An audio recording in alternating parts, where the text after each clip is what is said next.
자, 여러분들 안녕하십니까. 이번 이야기는 시청자 민들레님께서 찾아오셨습니다. 일단은 민들레님 이야기들은 대부분 정말 좀 듣기 힘든 그런 부류의 무서운 이야기가 될 것 같습니다. 실제로 북한에서 대한민국으로 넘어오셨습니다. 네, 그렇기 때문에 우리가 모르는 북한 쪽의 무서운 이야기나 이런 괴담이나 그런 것들을 많이 전달을 하실 수 있는 그런 분이죠. 그래서 오늘 이야기 바로 한번 들어보도록 하겠습니다. 네, 안녕하세요. 아, 민들레님 반갑습니다. 반갑습니다. 네, 아이고. 늦게까지 감사합니다. 아니요. 늦게까지 이렇게 기다려 주시고 시참해 주셔서 감사드리죠. 네네. 네. 아이, 근데, 저는 사실상 민들레님께 조금 신뢰가 되지 않을까라고 계속 좀 염려가 되는 부분이, 네네. 이제 북한에서 대한민국으로 오셨지만, 네. 북한에 관련된 이야기를 계속 들려주시는 것 자체, 아니면 저희가 바라는 것 자체가 조금, 좀 힘들지 않을까라는 생각이 조심스럽게 들어가지고, 혹시 괜찮으신 건가요? 아, 괜찮은 손에서 말씀 들으니까. 아, 네네. 네네. 염려 안 했어도 됩니다. 알겠습니다. 자, 근데 오늘 좀 제목이 특이해요, 민들레님. 그쵸? 제목을 한번 말씀해 주시면 좋을 것 같아요, 직접. 네, 남편을 팝니다. 좀 상상이 잘 안 돼요. 남편을 판다고요? 네, 저도, 진짜 충격적이어가지고, 네. 지금까지, 그러니까 수십 년이 지났는데 지금까지 잊지 못하는 사연들이거든요. 그래서 알겠습니다. 네, 일단은 어떤 이야기일지 같이 한번 들어보도록 하겠습니다. 렛츠가 길 있습니다. 민들레죠.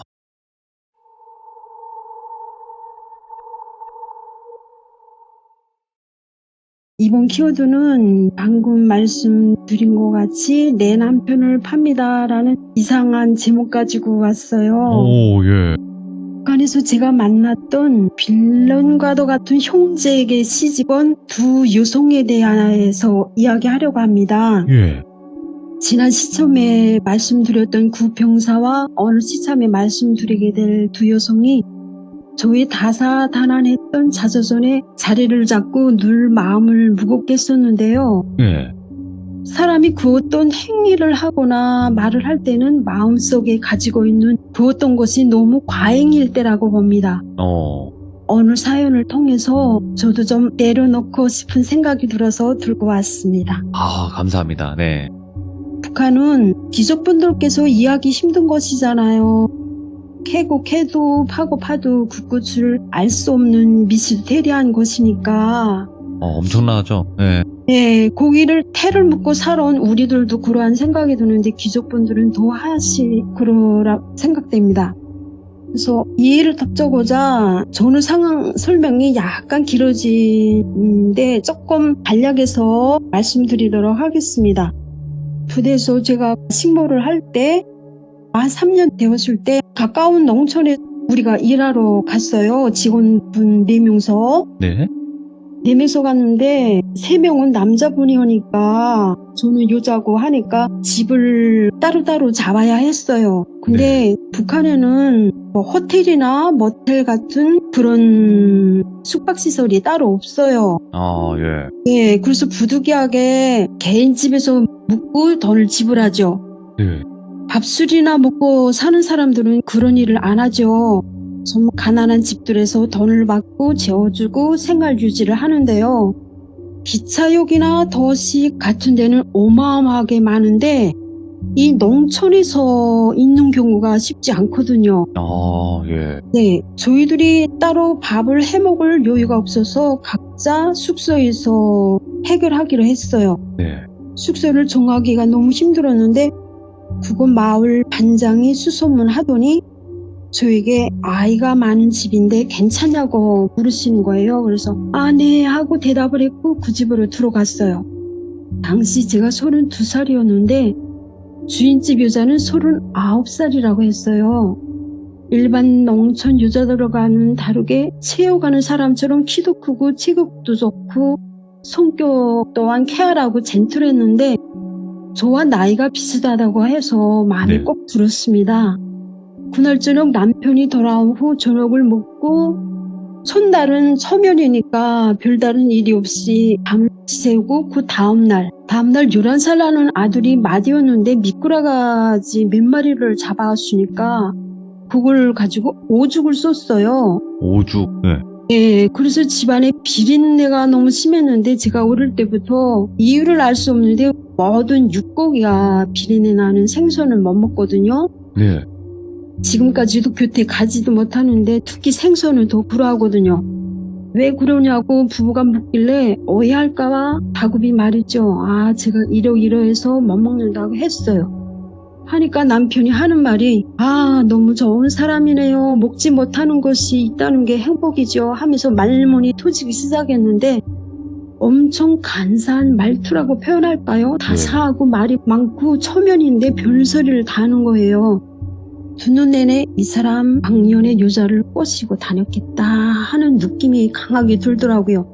추파 던지고 좀 그런 느낌인가 보네요. 네네. 네. 그래가지고 그날 저녁에 일찍 잠들었는데 북한에는 전기가 들어오지 않아 둥잔불을 켜요. 아, 아직도. 모든 농촌과 덫이 할 것 없이 둥잔불을 켜는데 둥잔불을 켜라고 해도 기름이 있어야 하잖아요. 보니까 아끼죠. 네. 날이 어두우면 일찍 잠을 잡니다. 잠자리는 이렇게 폈거든요. 맨 아래목에 남편, 와이프, 막내, 넷째, 그 옆에 큰아들, 그리고 9살 난 둘째 딸내미 옆에 제가 마지막에 누웠어요. 네. 단칸방이라 어쩔 수 없었거든요. 이불도 얼마 없어가지고 그 딸아이와 함께 제가 돕고 잠이 들었어요. 네. 어릴 적부터 제가 잠기가 좀 어둡고 잠자리를 가리지 않는 습성이 있어요. 그래서 깊이 잠들었거든요. 네.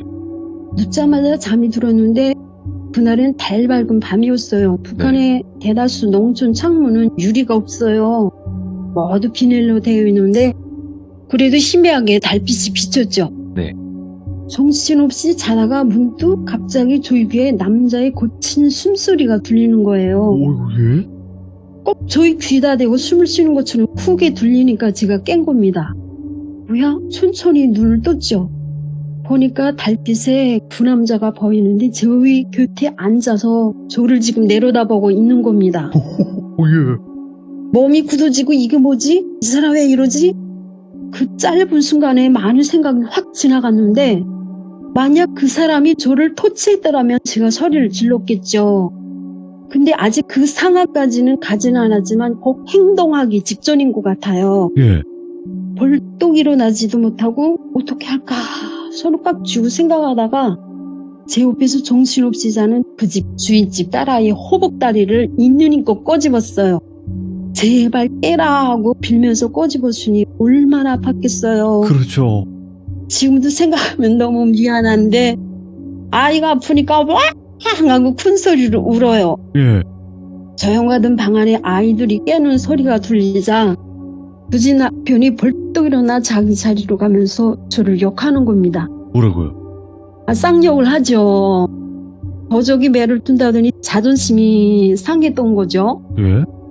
그런데 그보다 더 이상한 게 와이프는 죽은 듯이 조용한 거예요. 뭐야? 이 여자는 나보다 더 장비가 어두운가? 이게 안 들려? 하고 생각했죠. 불안했어요.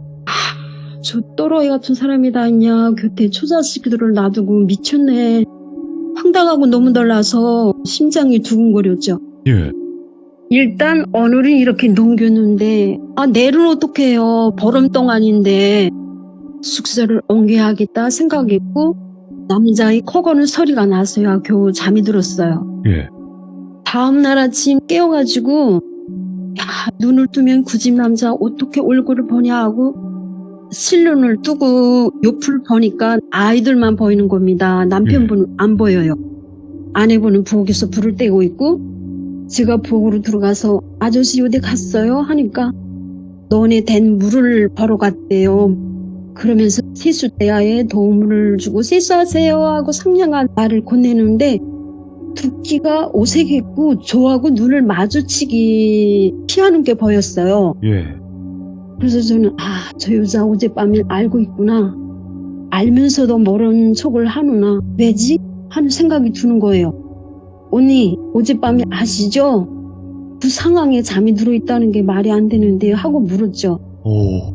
그런데 대답 없이 불만 떼는 겁니다. 예. 너무 답답하고 안타깝더라고요. 제가 갈 땐 가더라도 이 여자가 왜 머루새를 하는지 이유가 궁금했거든요. 그러네. 예. 언니 나 짐 먹고 나갈게요. 다른 집 찾으려고요. 그리고 아침을 먹으니까 그 비용까지 다 계산해 드리라고 할게요. 했어요. 예. 그러면서 양치하려는데 갑자기 다와서 제 두 손을 확 잡아끌어 물 앞에 앉히는 거예요. 깜짝 놀랐죠. 아, 왜 그래요? 하고 소리치니까 미안해요. 어제 남편이 정말 미안해요. 그런데 한 가지 부탁 있는데 들어줄래요?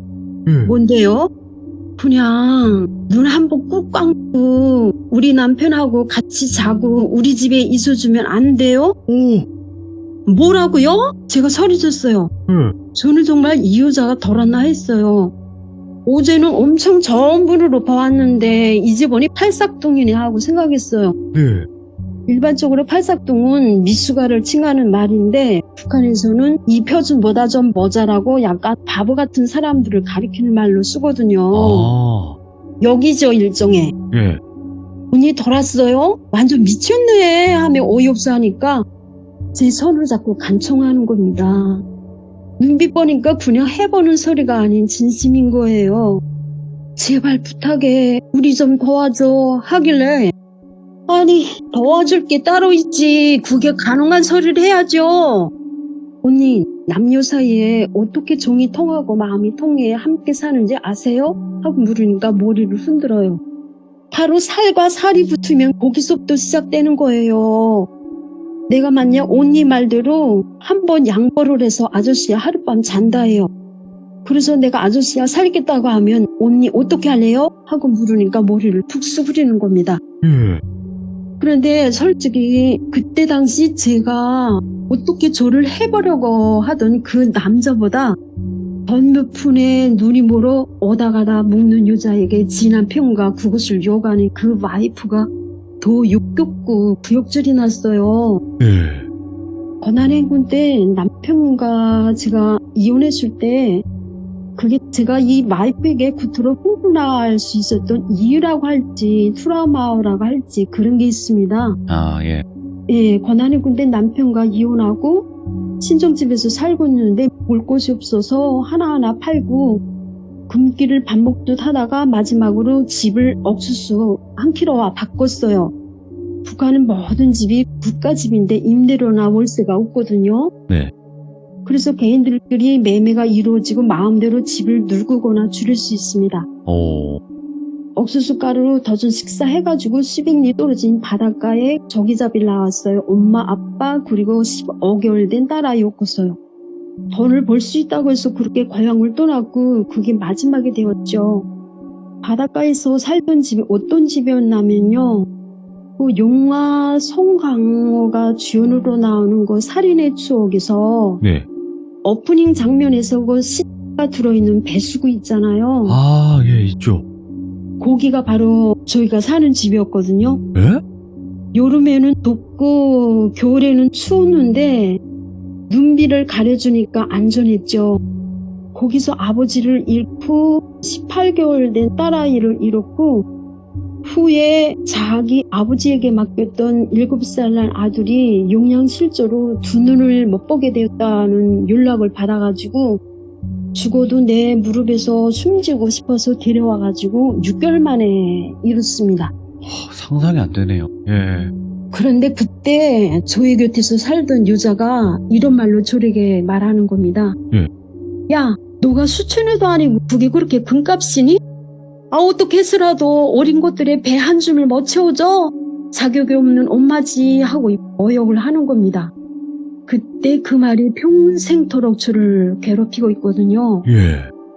병원에서 제가 그런 모욕을 한번 받은 적이 있는데요. 그러니까 환자분한테서 병원이 부도가 나서 3개월 동안 월급을 못 받아가지고 고로수 출퇴근하고 밥에 된장을 찍어 먹으면서 아꼈지만 통장에 5만 원밖에 안 되었어요. 네. 자동이체 빠져나갈 돈은 많은데 병원에 사정을 하니까 싸늘한 대답만 돌아왔고 어디 가도 하소연할 데가 없어서 절망했습니다. 네. 그래서 마지막 수단으로 무럭무럭 무당집에 제가 찾아갔어요. 교회 다니지만 그 무당분이 대뜸 뒤에 따라오는 애들은 누구야? 네? 제가 놀라면 저 혼자 왔는데요 하니까 잠시 뜸을 들이더니 아이들 먼저 보낸 거 있어? 하고 물어보는 겁니다. 예. 아, 네 하고 간단히 말씀드리니까 그때 무당분이 그러시더라고요. 두 아이들이 지금 보인다고. 네. 너무 숨이 막혔어요. 그러시면서 무당분이 하시는 말은 지금 아이들이 구천을 헤매고 있다고 하시면서 말씀하시는데 그 뒷소리는 하나도 못 들었거든요. 제가 어떻게 무당집에서 나왔는지 아직까지 기억이 안 납니다. 아이고. 너무 옥이 막혀가지고 네. 제가 막 잡고 싶은 생각이 들었어요. 중국에서 시도를 많이 했었는데 그런데 중환자실 수가사님이 저희 통장에 100만 원을 넣어주시면서 1년 동안 선생님 댐댐 너무 잘 알아서 도와주시고 싶었어요. 오. 선생님이 갚을 수 있을 때 천천히 주시면 돼요 하시는 겁니다. 이건 그냥 주신 거다. 예. 그래서 주저앉아서 엉엉 울었거든요. 예. 가장 어려운 순간에 선을 내밀어준 분이라서 지금까지 저희 생명 온인처럼 멋지고 있는데 언젠가 2년 전에 카톡으로 연락이 왔어요. 제가 지금 어느 병원 통합병동 수간호사로 왔는데 여기저기서 전문사들을 모집해서 일하다 보니 다툼이 많고 일을 주동적으로 하는 분이 부족해서 그러는데 네. 선생님이 생각나시니까 좀 도와달라고 하는 겁니다. 그래서 제가 그렇게 8개월간의 통합병동 근무 경력이 생겼는데 어느 날 병동에 86세 된 할아버지가 입원을 하셨어요. 네. 성격이 너무 까칠해서 모두 조심히 대하는 분이셨죠. 치료에 비협조적이고 침대에 내려오고 간호사들 폭행 미수가 자주 빈번해서 보호자 동의받아 선복 보호대를 하셔서 식사도 우리가 먹여드려야 했거든요. 근데 병이 거의 완치되어 가던 어느 날 잘 드시던 밥을 안 주셔서 못 드렸어요. 간호사가 와서 약 보조 부탁하는 겁니다. 네. 이 약은 꼭 드셔야 해요. 부탁해요. 아, 선생님 우리 지금 바쁜데 선생님이 드시면 안 돼요 하니까 우리가 가면 침을 뱉고 엮여서 그래요. 부탁합니다 하는 거예요. 그래서 제가 하도리를 마무리하고 갔죠. 가가지고 남자 6인실이었는데 제가 땡땡님 우리 약 드실까요? 하면서 다가가는데 불쑥 하는 말이 야 이 SS나 팔아먹을다. 가서 SS나 팔고 있지 왜 여기서 나를 괴롭혀 하며 침을 뱉는 겁니다. 아. 병원에서 근무하는 분들은 모두 그런 것쯤은 뭐 이상한 것이 아니지만 네. 그때 드는 생각이 사람의 속이 최대한으로 나면 뚜껑이 열린다는 게 이런 거구나 했어요. 갑자기 눈이 휙 돌아가더라고요. 뭐라고요? 할아버지가 그렇게 늙으셨나 보네요. 본인이 그러니까 다른 사람들 다 그렇게 보이세요? 하고 막 소리쳤어요. 예. 그동안 살면서 제가 그렇게 흥분하고 소리쳐본 적이 처음이었고 그렇게 정면에서 모욕을 받아보긴 처음이었거든요. 남성 환자들은 모두 머리를 수그리고 할아버지는 놀라서 저를 쳐다보고 있어요. 제가 소리쳤으니까 간호사들이 달려왔고 상황 설명하는 동안에 화장실에서 제가 울었거든요. 네. 울고 다시 나와서 제 손에 약봉지가 들려있으니까 다시 가서 약 드실까요? 하니까 이번엔 공손히 드셨어요. 간호사님들이 매번 가면 발길질로 꼭 고도 찬다는 거예요. 그 할아버지가. 아이고, 예. 근데 그렇게 말도 못하고 언제나 환자는 갑이니까 속을 뿌려서 제가 수수님께 털어냈거든요. 제가 무능해서 어린아이를 잃어서 이런 말에 선입감이 강합니다. 아무리 환자들이라고 해도 이런 건 어느 성추행으로 안 속하나요? 너무 억울합니다 해가지고 병원에서 이게 논의가 되고 그 환자분은 바로 퇴원하셨거든요. 다시 본론으로 돌아와서 아마도 그때 당시 그 와이프가 그런 것을 제안할 때 어떤 수단과 방법을 동원해서 자식을 지키려는 그녀의 입장과 그 최후 수단을 쓰지 못해서 자식을 잃은 저의 자격지심이 부딪혔던 것 같아요. 이 여자가 나를 그런 천박한 여자로 보는구나 하는 생각이 불쑥불쑥 드는 겁니다. 언니, 저 그런 싼 여자 아니에요. 원한 행군 때 구직거리 못해서 두 자식 잃었고 평생 자격 없는 엄마로 아이들에게 용서를 빌며 사는 여자예요. 다시 그런 말 입에 올리지 마세요. 제가 언니 자존심도 없어요. 왜 그렇게 사세요? 하니까 저에게 전후 사연을 말씀해 주시더라고요. 북한에는 곧 국가에서 주는 배급과 일체 공급망이 끊기자 시장 유통이 생겼는데 네. 없는 게 없어요. 돈이 없어 구매하기 힘들 뿐이고 그런데 시장에 서면 귀찰대가 와서 쫓거든요. 나라만 시킨다고. 예. 쫓기고 다시 오고 쫓기고 다시 오고 이런 과정이 반복되는데 시장 유통과 함께 발전한 것이 바로 가마 장사입니다. 가마? 예, 대형 알루미늄 가마와 대형 대야들을 가지고 가서 농촌에 가서 파는 거예요. 예. 몇 명씩 저를 모아서 고로서 가다가 오두면 길 옆에 비닐을 뒤집어 쓰고 쪽잠을 자죠. 네. 그들이 가마나 대야를 둥이 지고 가는 것을 멀리서 보면 고부기 같아서 고부기 부대라고 불렀거든요. 오. 목적지에 도착해서 헤어져서 따로따로 동네를 돌면서 가지고 온 물건을 팔고 다시 모여 집으로 가는 루턴인데 간혹 여자들이 혼자 다니다가 오두면 길가에서 혼자 자지 못하니까 숙소를 정하는데 바로 이 집 같은 상황이죠. 사람들을 들이는. 그런데 매번 사람들을 빠지지 않고 들이면 남편이 묵는 여자들과 모두 잠자리를 한답니다. 예. 그 남편이 원래 그 동네에서 소문이 난 사람이래요. 사람의 간을 살살 녹이는 좋은 말을 꼬드겨서 100% 성공 중 단 한 번의 실패를 몰랐는데 제가 바로 그 실패 중에 첫 여자라는 겁니다. 예.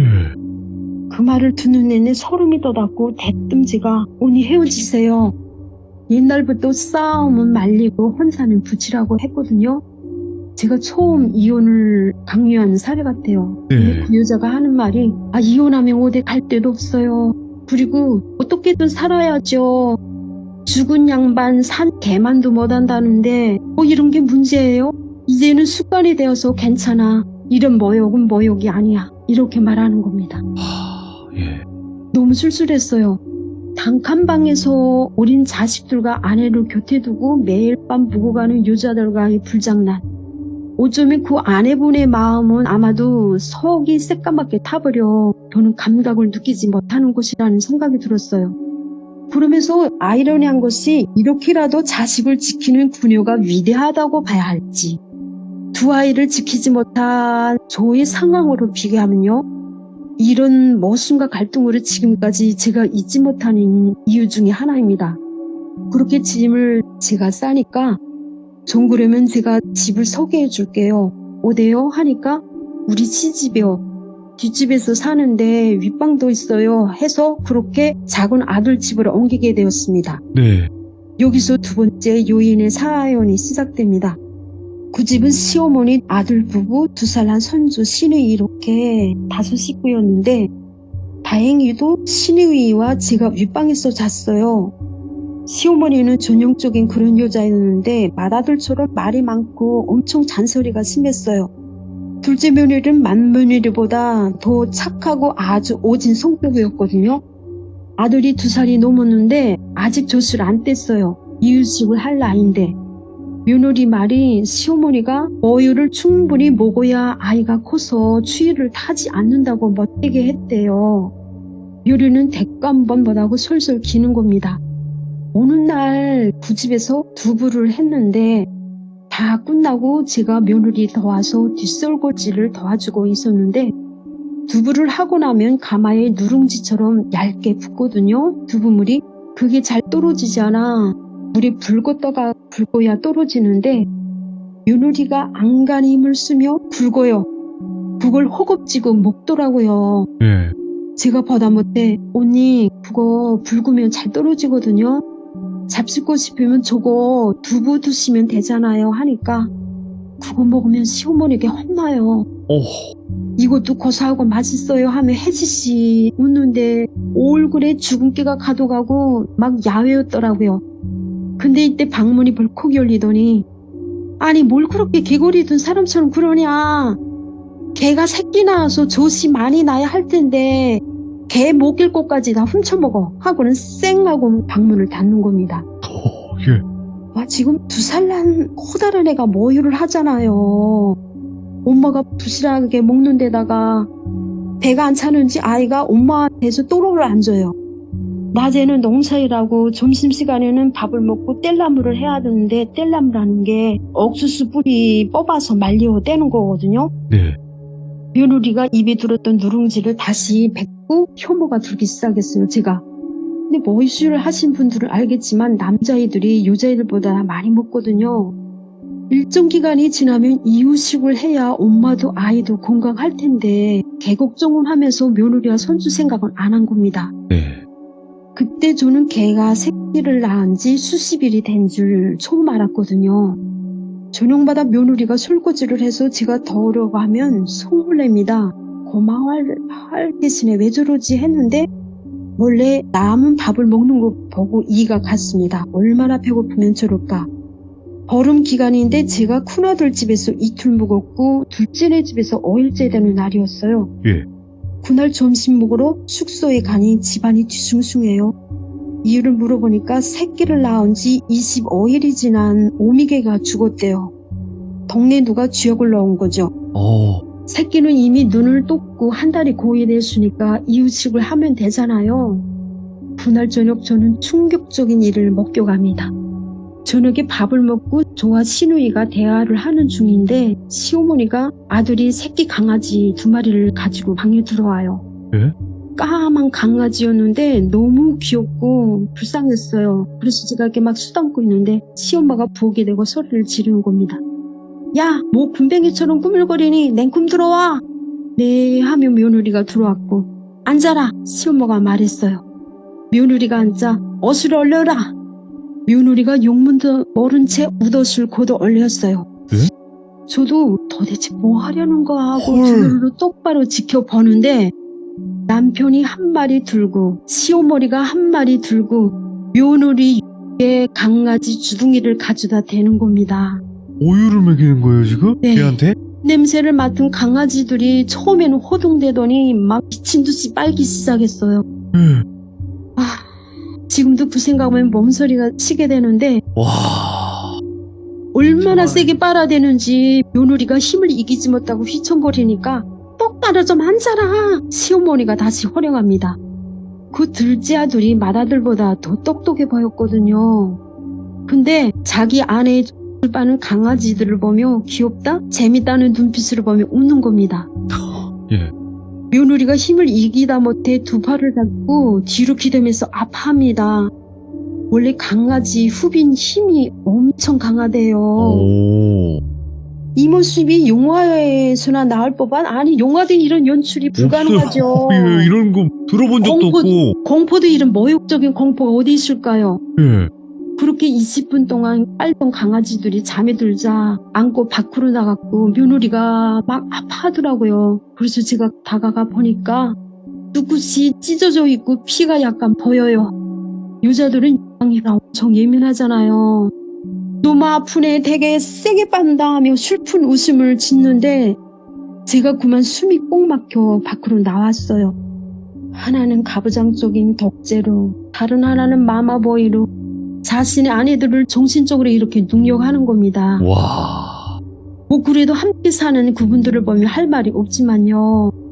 사람들을 귀하지 않은 그 집에서 더 못 있겠더라고요. 그래서 5일 만에 나왔거든요. 예. 그렇게 우여곡절 끝에 일을 마무리하고 귀가를 했어요. 예. 그래서 한 사람의 댐댐을 보려면 그 사람이 약한 사람에게 하는 행동을 보면 알 수가 있대요. 10년 전에 중국 잡지에 씌워준 글을 읽은 적이 있는데요. 어느 부부가 백화점에서 아이 쇼핑을 하고 있었는데 와이프가 너무 마음에 드는 옷을 봤어요. 자리를 뜨지 못하고 쳐다보니까 남편이 왜 이 옷 마음에 들어? 아니 그냥 이뻐서 대리만족 하는 거지 뭐. 그럼 사. 괜찮아 우리 집 한 달 생활비니까 너무 비싸. 그냥 가 했는데 남편이 그 옷을 들고 계산대로 가는 겁니다. 계산대 앞에서 신경질이 벌어졌죠. 산다 안 산다. 이때 남편이 하는 말이 여보 괜찮아. 옷은 당신이 입어도 빛이 나는 건 당신이 얼굴이 아니라 내 얼굴이야. 이렇게 한마디 하고 그 옷이 아내에게 입혀줬는데 이 말이 당시 주위에 있던 사람들 통해서 인터넷에 퍼졌고 센세이션을 일으켰거든요. 예.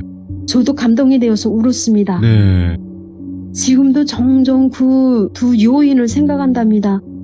이게 비단 한 가정에 국한된 여자들의 운명이 아니고 클리셰 같은 북한에서 비일비재하게 이루어지는 상황들이거든요. 와, 예. 21세기의 남들은 더 높이 날아오르려고 경쟁을 하는데 참 남들과 똑같은 사치 같은 거 애당초 기대를 안 하죠. 네. 그냥 하루 세끼 배걸지 않게 맘 편하게 살고 싶은 소박한 꿈도 불가능한 것이 오늘의 북한입니다. 네. 그래서 오늘 사연을 마무리하면서 모든 가정들께서 행복하시고 꽃길만 걸으시길 기원합니다. 늦게까지 어두운 사연 들어주셔서 감사합니다. 아닙니다. 민들레님 너무 이거는 어떻게 진짜 차마 말을 이을 수 없을 정도의 충격적인 사연인데 이게 북한 어느 그러니까 우리나라면 서울 뭐 무슨 동 이렇게 얘기를 하잖아요. 네, 어디예요 북한? 평안남도죠. 근데 평안남도라고 하면 예. 평양 가까운 거거든요. 예. 저기 양강도 중국 국경에는 좀 사람들이 깼어요. 이게 중국을 가까이 좀 하니까 사람들이 밀수도 하고 해서 한국에 대해서 뭐 중국에 대해서 알지만 그 평양 주변에 있는 사람들은 아예 깨지 못했어요. 저는 한국이 어딘지 대한민국이 뭔지도 모르고 여기 왔다니까요. 네, 그만큼 장사도 못하게 하고 거기는 완전 고립된 폐쇄된 생활을 하니까 사람들도 그렇게 깨지 못했죠. 이게 참 어찌 보면 가둔다고밖에 볼 수 없잖아요. 그렇죠. 가두고 정말. 그냥 생각 자체를 그 이상 키울 수 없게끔. 그러니까요. 야, 정말 그 진짜로. 폐쇄라는 건 TV에 나오는 거 보면 사는 거 괜찮네 그렇게 생각하면 오산입니다. 예. 일반 농촌이나 산골 같은 데는 우리가 상상 못하는 일들이 많이 벌어지는 게 북한의 현실이거든요. 그러니까 어찌 보면 지금 민들레님께서 말씀하신 것처럼 북한에서는 비일비재하게 일어나는 일들이 지금 저희는 예? 이런 식으로 반응을 하는 거잖아요. 그렇죠. 와, 아직 민들레님께서 말씀을 못하신 그런 부분들도 많이 있을 거라고 생각을 합니다. 아직 그런 사연들도 많이 있으실 거고. 근데 오늘 이 이야기를 해주신 의미는 결국에는 저희 시청자분들의 가정이 그냥 항상 행복하고 좋은 길만 가시길 바라는 마음에서 해주신 거라고 생각을 하고, 다시 한번 또 이런 이야기를 듣게 해주셔서 정말 감사드립니다. 고맙습니다. 늦게까지 감사합니다. 아닙니다. 너무 고맙습니다. 감사합니다, 민들레님. 고운 밤 되세요. 네.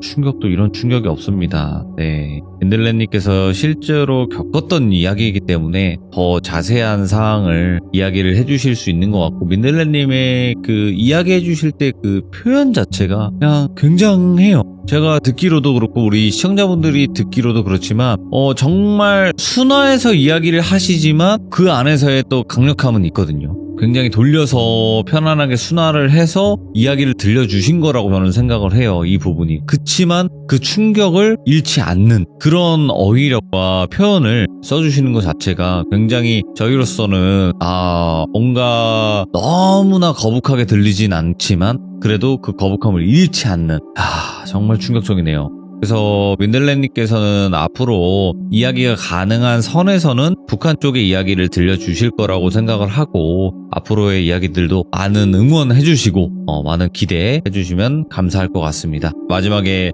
좋은 밤이 아니라 고운 밤 되세요라고 민들레님께서 항상 말씀을 해주십니다. 그래서 여러분들도 항상 고운 밤 되시길 바라겠습니다. 감사합니다.